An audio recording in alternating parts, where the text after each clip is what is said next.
thought I'd open today's show with a MASH segment of comments and also about Cristiano Ronaldo's return, if you don't mind. And this is from one of your avid fans, if you will. And he's left you a very impassioned comment. He goes, Josh, anyone who knows football wouldn't call the GOAT a washed up striker, especially after being the top scorer of Serie A for 3 seasons in a row.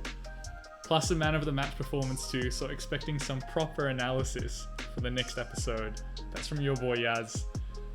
Kick it off, mate. Ronaldo's return to Newcastle. How did you feel about it? Give us your thoughts. Well, I think in a roundabout way, we can thank COVID conspiracy theorists for Ronaldo's opening goal, because the only reason that that Freddie Woodward, I don't know, whatever his name is, was in the Newcastle goal and spilt that one straight to his feet is because Carl Darlow refused to get a COVID vaccine, then got COVID, and then lost like 15 kilos and is only now back on the Newcastle bench.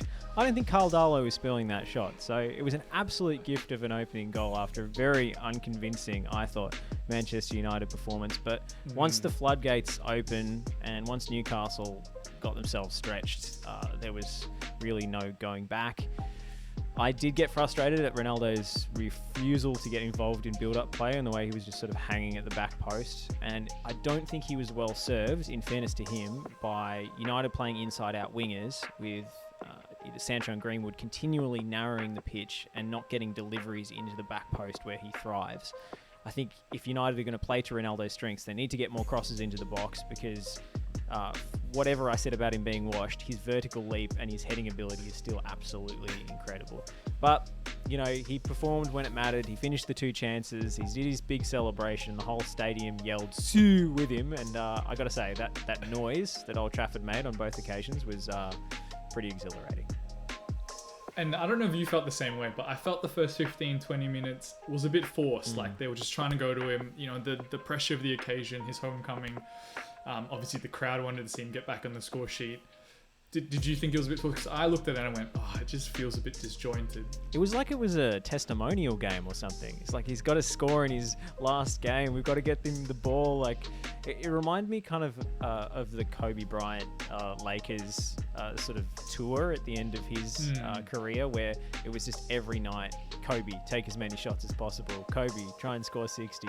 And it didn't really feel like there was anything actually at stake. But there is, of course. You know, United are ostensibly challenging for the Premier League title this season. So, look, they need to find a way in which they can incorporate Ronaldo without making the entire team about him, like it was at Juventus.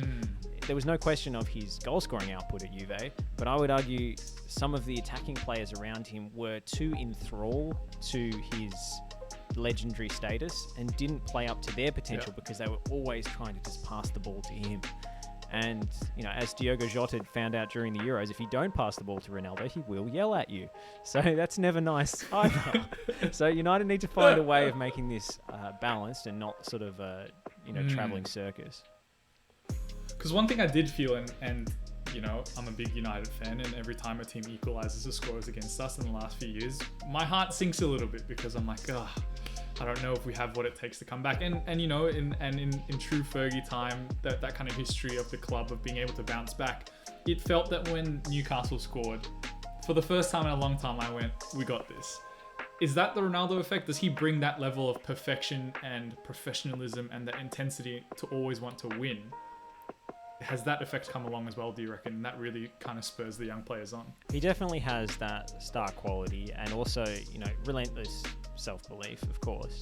And I think that does help in that situation. But again, it's Newcastle United, one of the most dysfunctional teams in the Premier League. Plus, it's Steve Bruce, who's never been known to put up much of a fight whenever one of his teams has visited Old Trafford. They used to call it the Brucey bonus when Sir Alex is in charge. So tougher tests are yet to come, and a singular dependence on his mythological status may actually hold United back. And it not necessarily all, Ronaldo's fault in that regard. I just think there needs to be a team first approach, which is difficult when you sign a player who's quite literally bigger than the club. He's much bigger than Manchester United these days. His brand, his presence. And, that's why his signing in my books is more about fan appeasement than it was about football. Doesn't mean it can't work. It just will require some sort of artful ego management of which I'm not sure Ole Gunnar Solskjaer is capable. Careful with your words, because you know Yaz is going to be watching, and he'll be picking each word you select apart very carefully. I'll bring the Cristiano section to a close, because I'm sure we'll talk about him a lot as the season plays out in front of us. In the big moments, in the big games, does he come up good for United? Because, it was awesome to watch us tear Newcastle apart. It was good to see Jay Lingers get involved, and Bruno Fernandes and Pogba, everyone has smiles on their faces. But when it comes to the Chelseas, the Liverpools, the Arsenals, just kidding, you guys suck. So when it comes to the big clubs, is he going to be enough to get us over the line? It's a very interesting question. I don't have the answer to it yet. Still the central midfield dynamic, I'm not convinced by. I was very frustrated by some of the decisions and poor passes that Nemanja Matic made in the game.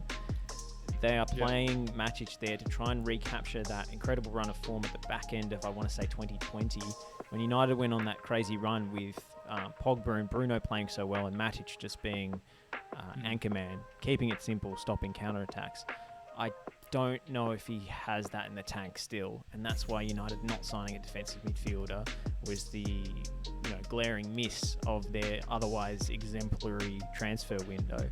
So I'm not sure it all clicks, and as I said, the obsession with wingers cutting inside seems to narrow the pitch, and Aaron Wan-Bissaka, for all of his great defensive qualities, does not offer an attacking outlet and width on that right-hand side particularly. I didn't think it worked.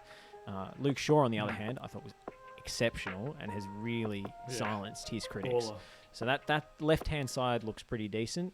It's the right flank that I'm not sure quite clicks, and that holding midfield spot. Yeah, and Ronaldo, Lukaku, they've battled it out in Italy. Who finishes on top, do you reckon? I just think Lukaku's playing for a better team. I don't think it says anything You're about... You're going to cop so much hate. I don't... He just plays for a better team. Chelsea's the Champions League winners, and then they're adding him as the cherry on the top, whereas Ronaldo is going to be almost solely responsible for, bringing United into contention if he does. So I just think Lukaku's going to have more chances to score. That's why I think he's probably going to just edge out. I think someone told me the number was 2 touches, 2 goals for Lukaku against Aston Villa or something like that. He's flying right now. It's unbelievable. We'll see.